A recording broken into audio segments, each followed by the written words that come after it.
Ladies and gentlemen, boys and girls, welcome to the Bill Crane Report. My friend Dwayne Weiss and I are here, ready to give you our opinions on a variety of subjects. Very fair opinions, I might add. And well thought out. Absolutely. We don't shoot from the hip. May shoot blind once in a while, but not from the hip. More than just once in a while.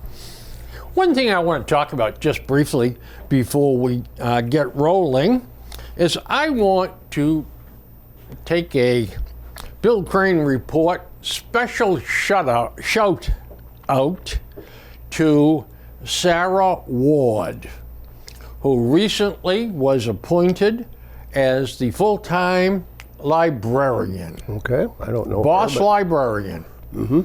And first of all, it's very deserving. A nice lady. And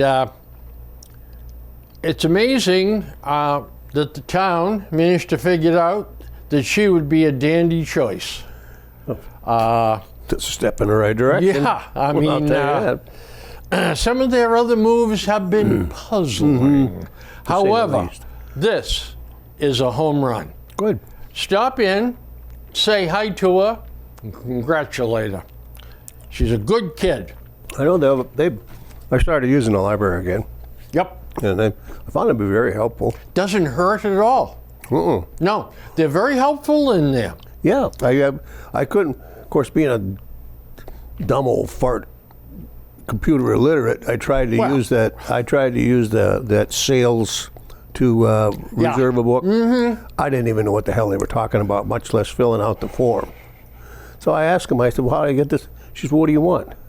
She said, give me your card. She went, beep, beep, beep, beep. Done. I know. Another time I went out, I was looking for a book. And she said, well, it's under the Dewey Decimal, it's in number 876. I said, point to it. She said, oh, down that row. Okay. Good work. Well, digressing for a moment, my last year of high school, I was asked, I only had 3 subjects. So I had 3 study halls. Yep. In one day of the week, 4 study halls. So I was asked if I would volunteer to sit in the library and be an assistant librarian. Mm-hmm. And that way Miss Hall didn't have to sit at the desk all day long. And I weighed the pros and cons of that and said, let's see, I can read the newspapers, I can read books, and I don't have to put up with, and I can talk. Maybe I can collect some overdue fines from somebody, make a little money. Well, I must fess up. I didn't collect many fines. Okay. The kids came in and they had the 14 cents or whatever that was. I put it back in your pocket. It's $2, kid. Yeah. Forget about it. So they always used to like to return the books to me. Of course. So anyway, I got to know the library system and the Dewey Decimal System and all that stuff. It was some help. That was a good gig too. I got to shoot the breeze with all my friends when they came in. In a study hall, you can't talk. Well, we did. But anyway, and I just want to start out with one other rather extraneous thing before we get rolling. Okay. I've told this story before. It's summertime.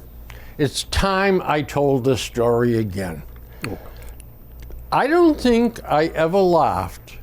I was all by myself too, by the way. I don't think I ever laughed as much after this incident as I did over the Roach Brothers. Now, a lady pulled in, very attractive, Okay. pulled in one of the enormous SUVs, and got out, hopped out, started to walk, and then went, oh, wait a minute, turned around, went back, went beep, and locked the doors, and then started to walk into the store. Yep. And I said, excuse me, miss, you left the driver's window down. And she goes, oh, it's a beautiful day. I don't think it's going to rain. Yeah. I didn't say a word. What can you say at that point? I thought that if I explained it, and then I just said, it wouldn't be worth it.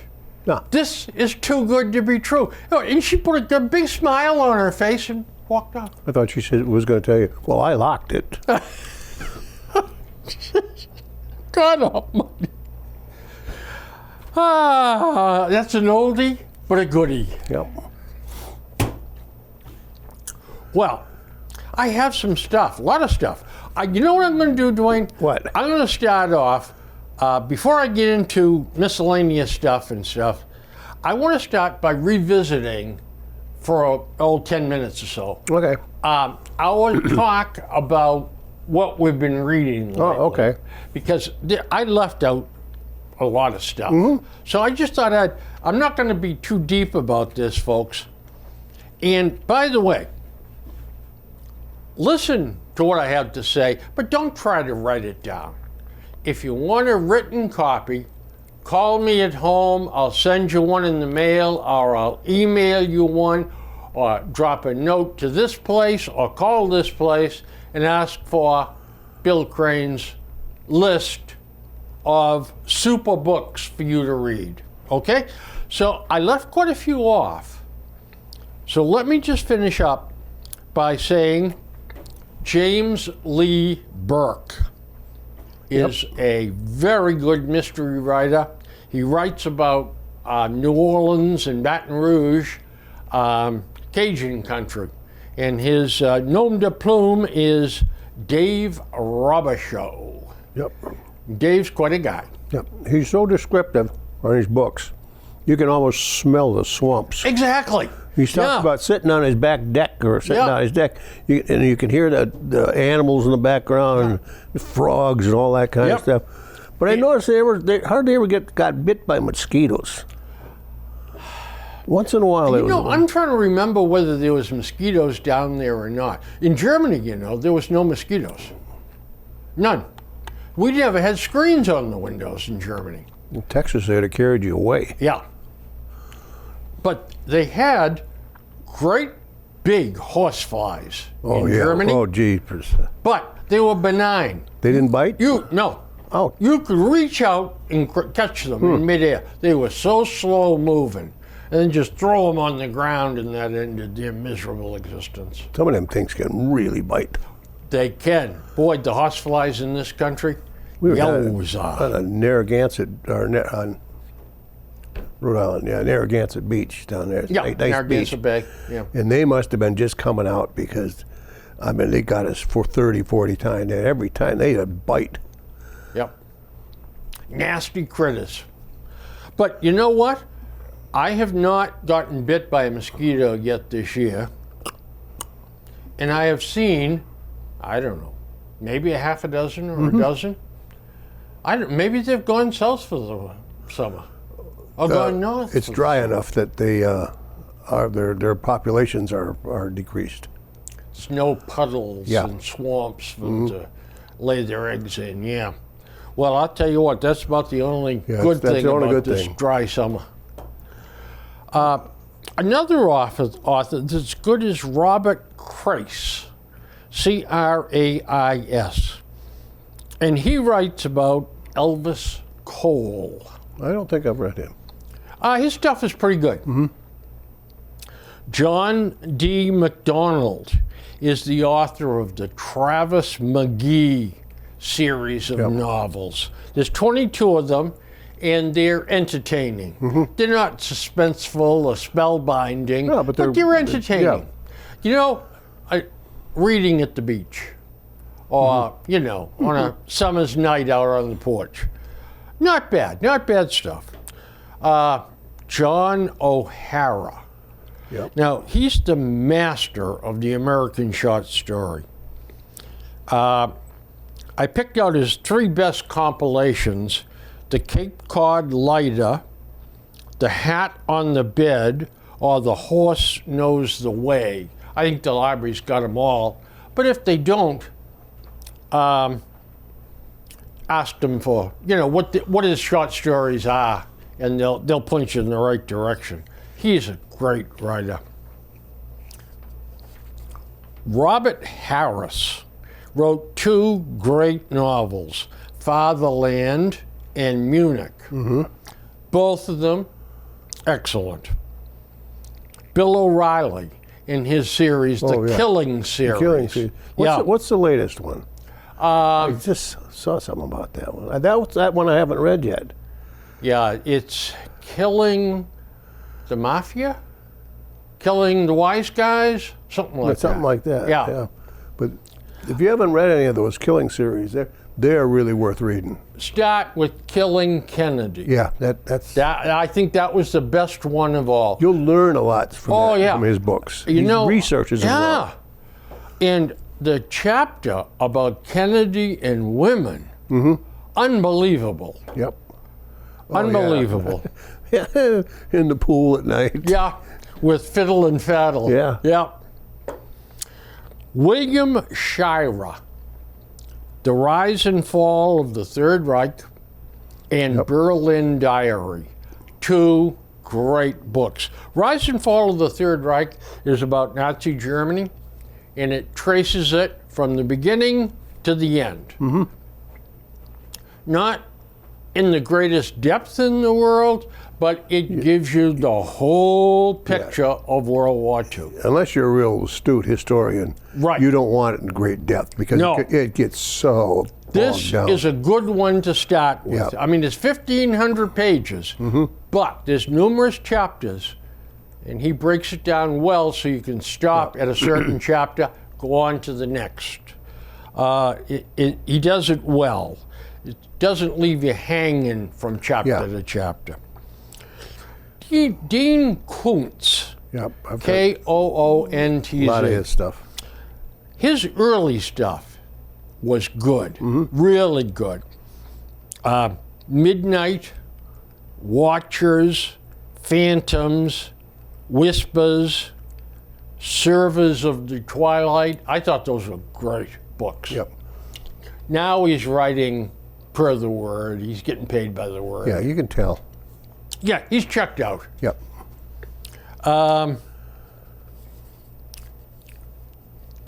One-shot deal.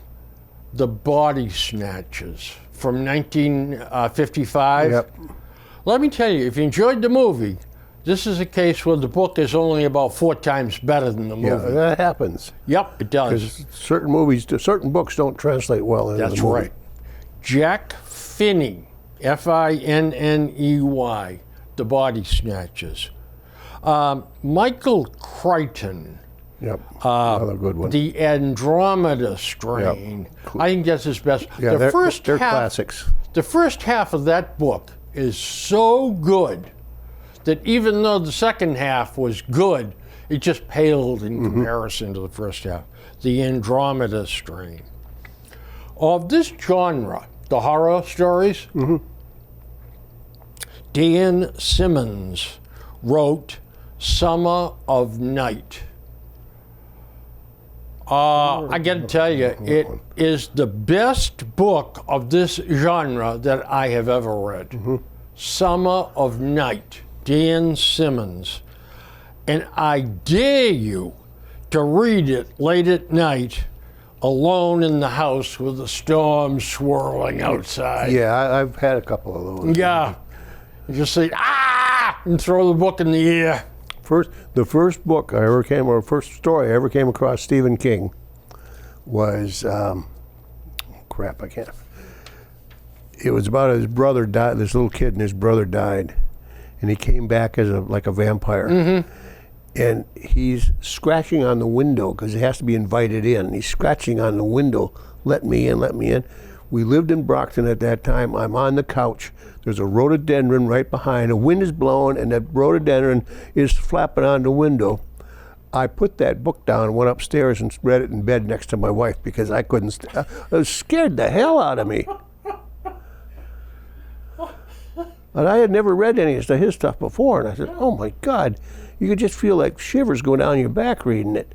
Another author who kind of probably had some good books, but I read one that was great, was Frederick Forsyth, The Odessa File. Yeah, Now that was a dandy they're excellent. book. Yeah. Herman Wouk, W-O-U-K. He's a classic Yeah. writer. Winds of War and War in Remembrance. Those were both made into movies for television, and I think multiple night movies. A lot of his stuff is required reading in literature classes in college. Yeah, he's done some other good stuff, but these two books, from a human point of view, Yep. they're really good stuff. The third,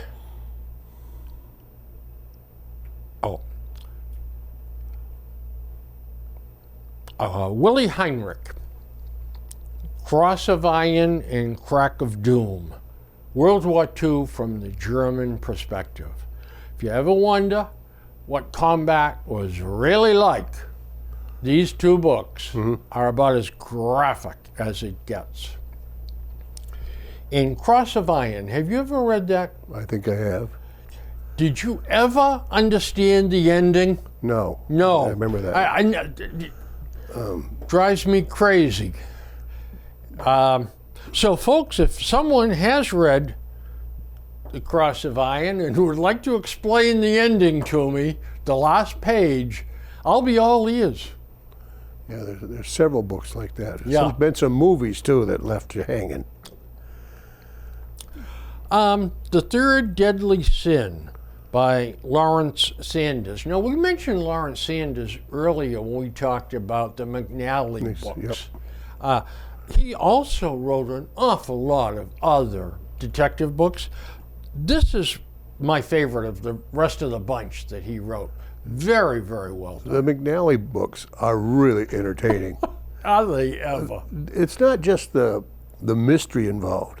I mean, it's his lifestyle and his attitude and the character. Not the author, it's the character. I don't know if he's trying to present himself there or not. But, you know, it's half playboy, half detective, half I don't give a damn what happens. And the characters in it. I mean, his father is priceless. Oh, yeah, very stiff and very formal. And the detective there, and his multiple girlfriends. Oh, yeah. Yeah. And the club they're always going to. Yeah. It's good stuff. And here's another couple of favorites from my childhood days. The Old Man and the Boy by Robert Ruark. No, I don't think I've had anything to A do with grandfather teaches his grandson about the outdoors, fishing, hunting, and about life. Great stuff. Great stuff. I read them as teenagers. There's another one, too. More of The Old Man and the Boy. It wasn't as good as the original, but great stuff. And the other one, the last one I have, is Swamp Water. Don't know that one. Written in 1941, won some awards in 41. The author is a one-hit author, Yep. Vereen Bell, Vereen Bell. Okay. Really good stuff about the Okefenokee Swamp, life around it, in an escaped convict, and good stuff. So, folks, if you want a list of all that, I have all that available as a list. I'd be happy to send it to you, send you an email or whatever. Lots of good reading. Yeah, there is. Well, there was some interesting talk this morning on Fox Financial. young adults, for the first time, home buyers that cannot afford an entry-level home. They want there's to more buy. but more than some out there. There's a lot of them. Dwayne, I missed the exact amount, but they talked about like 20 or 25 years ago. Now, I did not get the date. Okay. 9% of young adults lived at home. Okay. Today, it's 25%. Oh yeah, that's going to say that's. Yeah. And you know, I don't know about you, but I love my kids. Yep. But the thought of them coming home could send me right back on the booze. Yeah, I know. It would. You know, the wife and I Well, have there's a- settled you know, into a dull. There's a time for them to go and Yeah. live on their own, and then the That's time. it. Yeah, It's you know, we have our life, the end of our lives. We're settled into retirement. Mm-hmm. We're happy with it. And we live a very laid back, quiet life. I couldn't conceive of. No, me neither. I would. Mine moved back with 3 grandkids. Yeah, well, that's what I'm thinking And too. 2 of them you would know? have the house. There wouldn't be a unbroken window in a place. Yep. Or, they're boys and they're teenage now, and they play rough sports. They play Yep. rough. When Patrick moved back, when the girl he happened to be living with threw him out, or I don't know what the hell happened. Anyway, he moved back. Well, he didn't come all by himself. Mm-hmm. He brought Harvey the cat with him. Oh, that's where Harvey came from. Yeah. Oh, okay. Yeah, and what a monster. And so then Patrick very quickly got a place of his own. But Harvey stayed. Yeah. Yeah, that happens. Harvey, you know, I said, Patrick, Harvey goes next with you, doesn't he? No, Dad, I talked to him. He likes it here with you. Yeah, he said he wanted to stay. Yeah. Yeah. He likes living with you and Mom. Oh, yeah. But I think, personally, Dwayne, now they talked to home builders, and home builders cannot make the homes cheap enough and still make a profit. So they've stopped building. Oh, everything you see is upper level type Yeah. construction. If it's not 700,000, I can't make any money. Yeah, there's nothing Yeah. out there that. And needless to say, entry-level kids can't afford 700K. No. Not unless Mom and Dad cash in their retirement There was nest an egg. article in the Globe that you should be making a minimum of $185,000 a year for a starter home now. Yeah. That's where the guidelines, a certain percentage should go into your house, a certain percentage of this. And that's quite a chunk for a kid just coming out of school. Talk to me. Yeah. It is. I really and truly believe that housing is at a crisis point in this country. Yeah, I do too. I don't know where it's going to go. Well, there you go. I was going to ask you, Dwayne, what do we do? What's going to happen? It can't continue forever like this. Right. Now, we are a little different than most of the country. Us and San Francisco and New York City or someplace like that. Chicago, maybe. Yeah, but even then, they were way down the list. We were number 2 right after San Francisco, but they're ridiculous. I mean, there is nothing in that San Francisco area under $1 million. Yeah. There just is nothing on the market. Mm-hmm. So I don't know what's going to happen, but that's the Looney Tune West Coast. You can't figure them out anyway. No. But here, they're just the cycle has stopped. You and I couldn't. Well, we're not moving anyway. But if we want to, we have no place to go, because the article was about people like us sitting in a 4-bedroom house, 2 people, empty nested. Well, I don't necessarily want to stay in that house. Right. I would like to find a even a 2-bedroom ranch A someplace. small, straight ranch. Yeah, something With, without maybe with a furnished basement. Yeah. Yeah. But I don't want a lot of stairs either. But there's nothing out there that's available. So we can't move to there. We can't downsize. Somebody else can't upsize. And that house doesn't open up as a starter home for somebody else. The whole system is ground to a halt. It has. And also we've got another problem too. And that is the drug addicts, the people with mental health problems, the criminals, and the hoods living on the street, homeless. What the hell do we do with them? Yeah, that's right. Hey, Bill, this is the question of a lifetime. Though there's just no answers for it because we've never really been in this type of situation before. And I got to believe the housing market is really tough because what is today? Monday? I keep forgetting. Monday. Thursday, I believe it was Thursday. I'm reading the paper and somebody knocks at my door. And that's a rarity for my house. That somebody that comes in the yard and knocks. Yeah, you're at the ragged edge of no place out there. Yeah, exactly. Which is great. And down the driveway, and you can't see the house. And we get a Jehovah's Witness once in a while. We haven't had them for a couple of years, or somebody that's lost. Usually looking for the stadium. But I look out, and it's the guy that plows my driveway. I thought, hell, he's going to tell me that he's not going to plow anymore. So I told him, well, come on in. And as we sat in the end, we chit-chatted for a little bit. Then he says to me, what if you and your wife decide about living here? I said, what do you mean? He says, did you ever consider selling your house?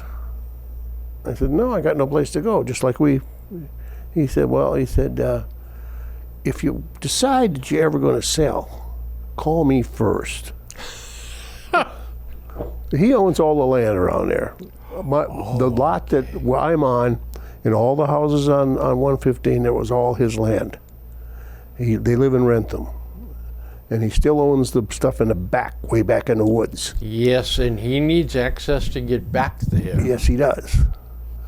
And he said, if you ever decide you're going to, he said, I imagine if you're going to leave it to your kids. I said, well, maybe not. I don't know. He said, he says, if you do have them contact me, he wants to, I'm sure it's to get access back into that area because they got that Weber Farms is on the back side being built. So everybody's looking for land now. Well, you know, Dwayne, my wife and I have this conversation all the time. Mm-hmm. You know, let's just sell and get the hell out of here. I wanted to do that years ago. Yeah.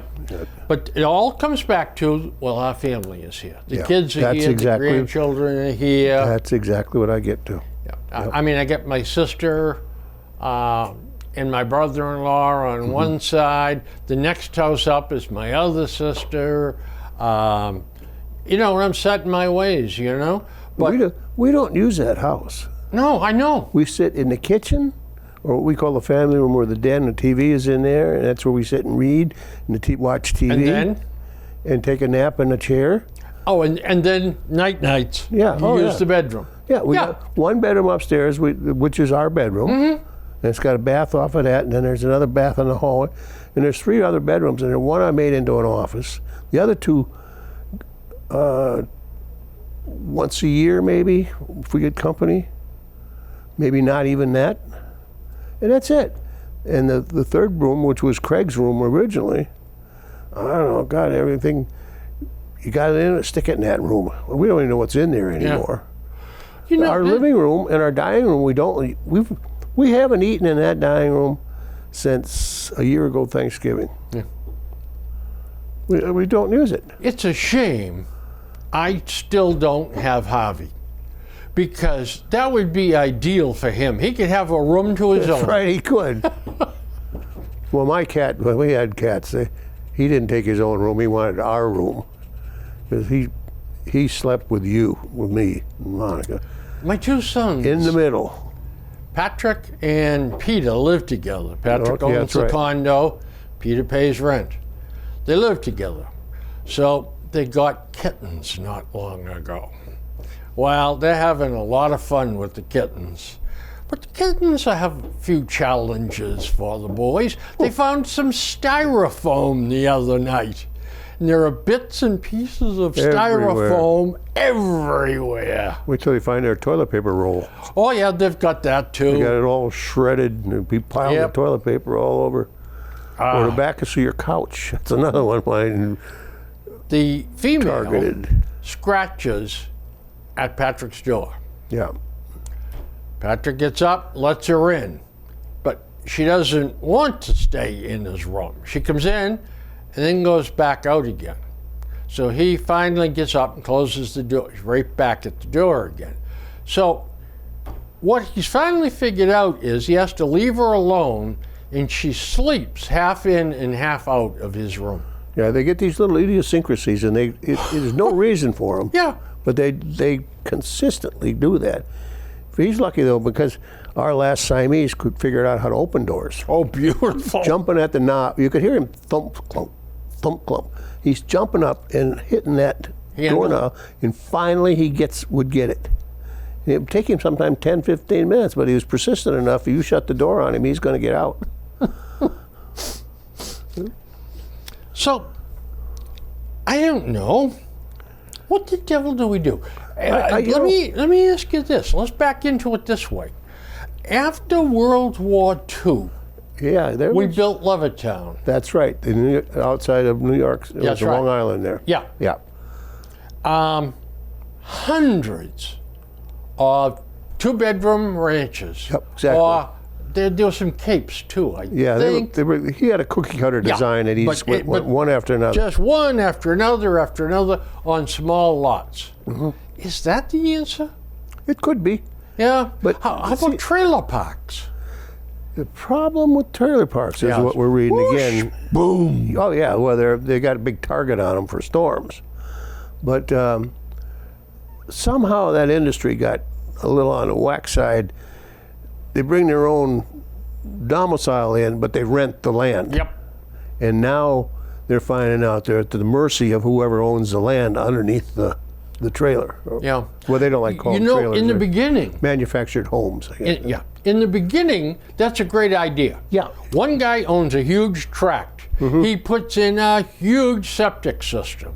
He puts in a water system. Exactly. And then they build among multiple units of manufactured homes. Yep. And then he realizes, I got them, and now up go the prices. Yep. Well, what happened was these homes they weren't mobile anymore after a while. That's right. They used to be, they would back them up and they'd put them in a lot, and a couple of years later they'd hook up and they'd go again.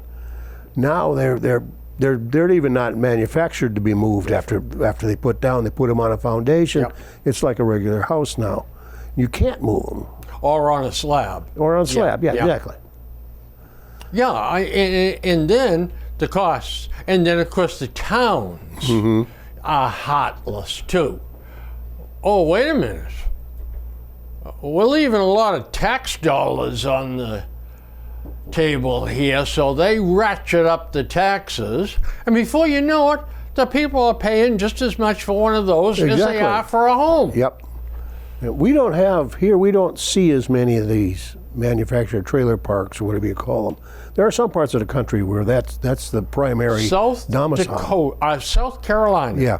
is the world's capital for, I think you're probably right. That Yeah. whole section of the country is. and they are jammed in every place. And when a hurricane hits, Oh, they got a big bullseye on them. Or a tornado. I think a tornado seeks them out. yeah.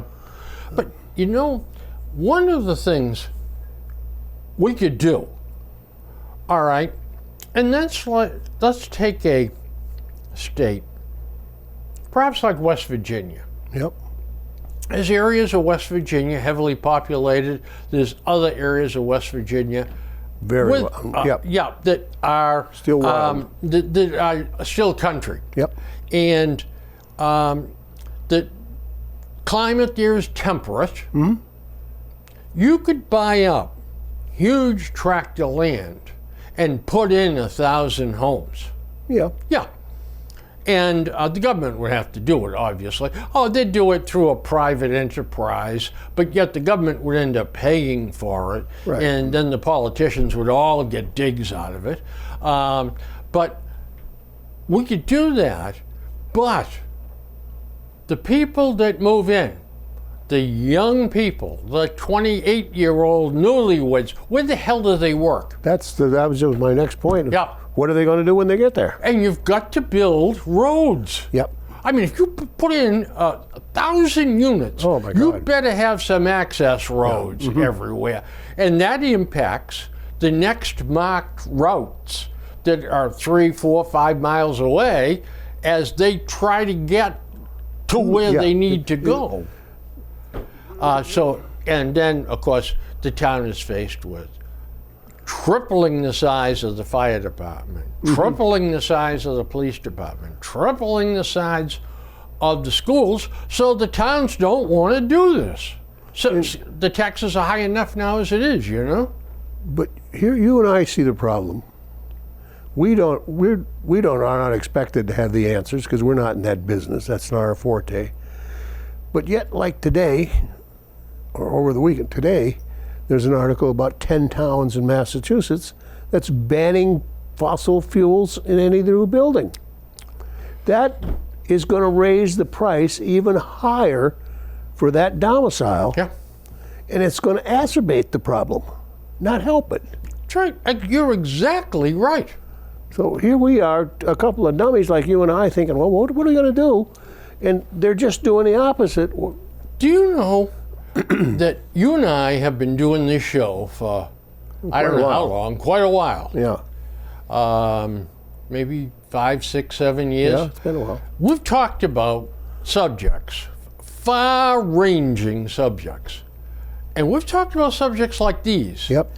And then a year later, somebody, I'd love to think, sees our program Yeah, and right. says, yeah, but someone finally gets the idea. Yeah, Yeah, and there's a couple of things coming in my pile of crap here that and you and I talked about it a year ago, and finally some dumbo has stumbled onto the fact that, gee, you know what? Here's a great idea I just had, and I'm just saying to myself, Dwayne and I talked about that a year and a half ago. yep. But homelessness, to me, right now, along with the southern border, are the two things that this totally inept administration has done their best to ignore. Oh yeah. Because they got no answer. They don't have any answer. That's No. the problem. It is absolutely ridiculous Yeah. that an administration like that is just intellectually bankrupt. That's right. Unbelievable. But this thing with no fossil fuels on new construction, it's 10 wealthy towns that have signed up for it. Concord, Lexington, Newton, Oh, yeah, Wellesley, Brookline, the fake Cambridge. snobs. Yeah, exactly. Yeah. Well, we don't want to use any fossil fuels. Yeah. But wait a minute, honey. You're all electric. Where's that electric coming from? And not only that, but they're the same ones, okay? If you possibly, we ought to bring a couple of them in here for our show. That's right. All right? And if we get the knives out and start scratching the surface off these people, these are the same ones that in their heart say, yeah, I don't want people like that moving absolutely. into my town. No, you keep them in Boston. Yeah. Yeah. We're not going to disrupt our school systems for them. Their objection is never that objection. No. It's always some far out someplace that's not related. We saw that, you and I saw that when Cape Wind was trying to build out of the Cape, and Ted Kennedy and his buddies. I sail out there. It wasn't because, well, if I look out, I might see a windmill way off on the horizon. Oh, no. It was for the birds. Then it was for the fish. And then it was for, the planes will get confused coming into Logan, they'll have a terrible accident. Or the ships will run into these things. It was always for the good of the common man that we object to this. Yeah. That because it's an art. Oh no, we'd never object to that because of that. No. It is this not in my backyard mentality. Yep. We got it, and I'll tell you what. They'll even switch around the what do they call that? The project to bring the Canadian hydropower. Oh, the hydroelectric across Maine. Yeah. You got the Sierra Club fighting it. Now, they're supposed to be for clean air and clean environmental things. I can understand why the people in Maine are upset. Yeah. Because right where that comes through, where they're going to clear cut for those high tension lines, is right in the same town as my brother-in-law's cottage on Lake Moxie. Okay. Yeah. And it is pristine wilderness. Yeah. So I understand why they're saying, don't bring that stuff up here. Keep it down there. But at some point in time, they've got to realize that they're going to need more electric power. And that would be provided for by all that hydroelectric. Mm-hmm. That and nuclear are the two cleanest forms of energy on the face of the earth. Yeah. And we're doing our best not to use either one. Or to destroy it. Yeah. We're trying our best. There's groups out there that just can't wait, can't wait to get for nuclear to die. Oh, I know. Oh, but you know what? There's some nuclear stuff, pro-nuclear stuff, in this ridiculous bill that just passed. And the nuclear power plants and the energy companies are very happy. The utilities are very happy with this. Apparently, they've been listening to this show. How many times have we talked about it? Oh, we've talked about that many times. That you cannot go green or you cannot go non-fossil fuel without nuclear. If it's not in the mix, you can't do it. That's right. You cannot do it. And natural gas is going to be in the mix too, at least for the next 40 or 50 years. Yeah. Changing the subject abruptly, he said, would you tell me why every single word Elon Musk says has to be headlines? Oh, we take individuals for various reasons, and we love somebody that's got buku bucks and a lot of incentive to do stuff and get in the headlines a lot. We put them on a pedestal, and we think that they are not only smart, but they're smart on everything.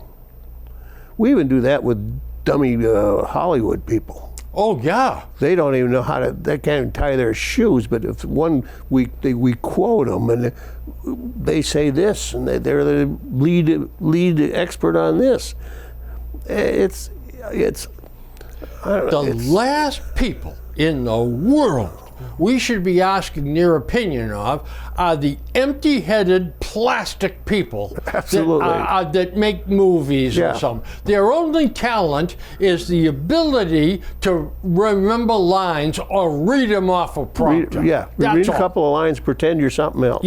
That's what. Otherwise, why that got to be so honored of a profession that you look up to them and you honor them for this. And Elon Musk said some time ago, Yeah. I haven't had sex for 2 years. Well, now that created a controversy. Now, who in the hell cares? That's what I mean. I mean, Who cares? what difference does it make? I don't know. I could care less. It doesn't matter. But yes, But, oh yeah, well, I don't know. I really and truly don't know. I got to ask you something. Go ahead. Sunday's paper has a section every week. It's called Blotter Tales. Mm-hmm. It's little things that happen around the area. They're really interesting. I always It look is for fun. Yeah. And there was one about a baby deer. Now, I thought I knew stuff about wildlife, but this one I did not know. Here's a picture of a fawn laying in the ferns, and they tell you just leave it alone, stay away from it, because Mama will come back and get it. It's not abandoned. And here's one called a pie-holed animal under the car. It looks like it might be a llama. It's white. It's got spots and stuff on it. I didn't know what the hell it was, so I did some research. It's a modulation of coloring in approximately less than 2% of the deer. I didn't even know there was such a thing. They can be white and black, white and brown, and spots and modulated. Yeah. They got problems, but they seem to survive. It's a cute little thing. Yeah, nature is amazing. You know, with the fawns, if you ever are in the woods and you see a fawn, Yeah. it'll be a miracle because they are so well camouflaged. Oh yeah, and they'll lay And they right don't move.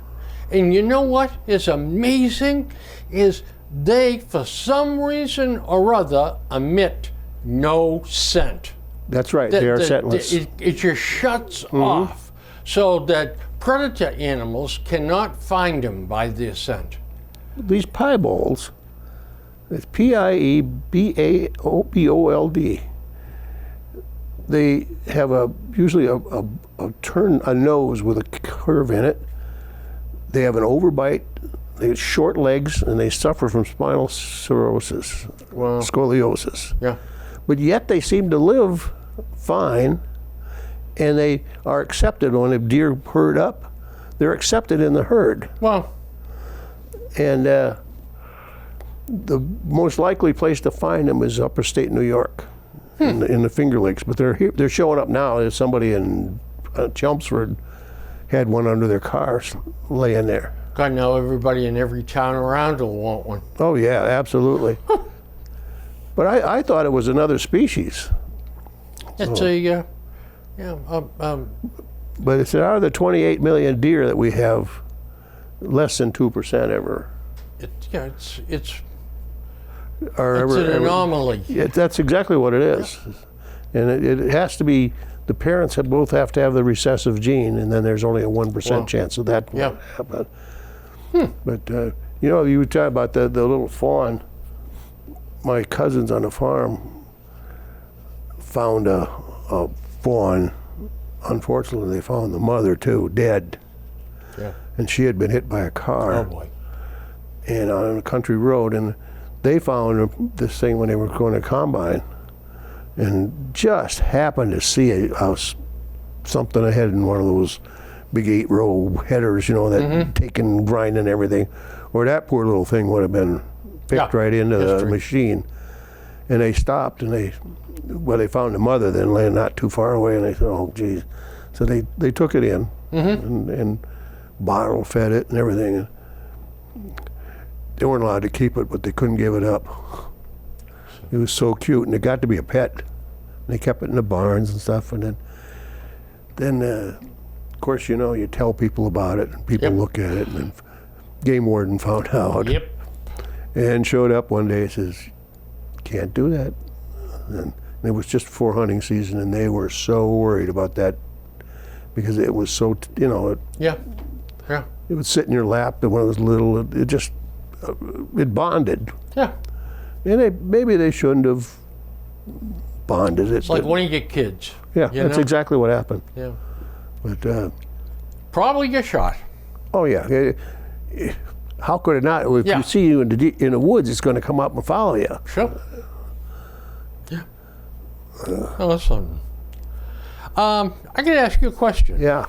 So down in New York City, they're not prosecuting petty larceny any longer? Well, I'm not surprised. Any guess on if there's been any increase in crime? Oh no, I think those petty thieves, if there is such a thing, respect that kind of decision, and they say, Throttle back, huh? yeah, guys, don't do that because we're going to set a good example. Petty larceny is up 42.8% year to date. Gee, what a New York surprise. City. What a shocker. What a surprise, It huh? was like Rachel Rollins and wouldn't prosecute shoplifting. So you know what happened to shoplifting. Yep. The NEA Teachers Union Yes, sir. has replaced the word mother with birthing parent. There's no end to this, Bill. There isn't. There is absolutely no end to this. Who sits around and thinks about this? You know damn well they haven't got much to do. And they're getting paid too much money for not doing it. It's madness. It is absolutely madness. Madness. It's craziness. Yep. We talked on the last show about those 4 teenagers that beat the crap out of the kid with the long hair in by South Station. Yep. 3 of the 4 charged as and arraigned, released to their parents. Of course. All 4 are charged with assault and battery and larceny under $1,200. The 4th was a 16-year-old, so he's a juvenile, and he'll be charged in juvie court later. I imagine he'll get a stiff talking to also. Yep. So you come reasonably close to pounding the hell out of this kid, and if you kicked him the wrong way or he fell and hit That's his right. head the wrong way, he's dead. And these 4 savages, because there's no other word for it, Yep. are all gonna walk. It's just like that group of girls Yeah. on Washington Street down by Down by Filene. City Hall. Yeah. That were attacking those people, Yeah. and they were young. Yeah. Young girls. 11, 12, 13 Yeah. years old. Yeah. And we got some kind of thing now of under 12 or under. They can't even take them into the station or anything. They just got to give them to their parents. And they told the mother, "You're going to get a court date. You have to bring her back to court." And the mother said, "No, I'm not gonna." And walked away. Yeah. They can't do a damn thing about it. Nope. Nope. They can't make her go to court. They can't make the mother do anything. So you know what's she telling the kid? Go ahead. I don't care what you do. You know, if you or I, at 12 years old or 11 years old, Yeah. 12, I don't care. Pick a anything. number Yeah. there. We're with a group of guys or boys and girls, and we were beating people up as a group, and we got caught. I don't know about your house, but I'd have got my beat. Well, I'll tell I you would have what. never went out again, and they wouldn't have let me out. That's right. You'd be grounded for about 2 years. At least that. Yeah. Probably till I turned an adult. Yeah. But now, kids being kids. Yeah. Little rascals, those little tykes, aren't they? Yeah, isn't that cute? I think we have time to bring up another one of my concerns, and that is huge amounts of farmland are being bought out in our breadbasket, the middle That's right. of our country. The Chinese are buying them up, and the green entrepreneurs are buying them up so they can erect solar panels and wind farms. Yep. How much fertile land that produces food for us to be food independent are going to be affected by this nonsense or by greed? This is the dumbest thing you can do. You are putting your very existence as a country in somebody else's hands. Yeah. I mean, what's more vital than food supply?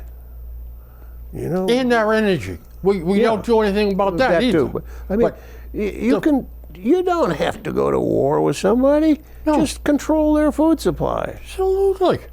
You know, instead of us saying no to these Chinese buyers and just passing a law that no, you cannot buy farmland. I wouldn't let Chinese or any of the others buy any of that kind of food. I wouldn't approve that Smithfield, the pork people, sale to Chinese. Mm-hmm. No. All they made them do agree that they wouldn't bring any Chinese pork into the system. Yeah. Well, the hell with it. I wouldn't let them bought the company. No. It's unbelievable. Do you think we do. could go to China or to Russia or any place else and buy up key parts of their business? Oh, yeah. Oh, sure we could. Oh, sure. Mm-hmm. But the John Kerrys of the world. Oh, yeah. They live in a different world altogether. Yeah. These ultra-liberal whack jobs are doing their best to destroy this country, piece by piece by piece. Yep. Well, Dwayne, we have done nothing to attack the pile of stuff here. I have. Doesn't surprise But me. we have come to the end of the first half of our show. So, folks, stay tuned. Go out, get yourself a bologna sandwich or a cucumber or potato chips or whatever, something good for you, and get back here, and we'll be right back on the air again. Yep.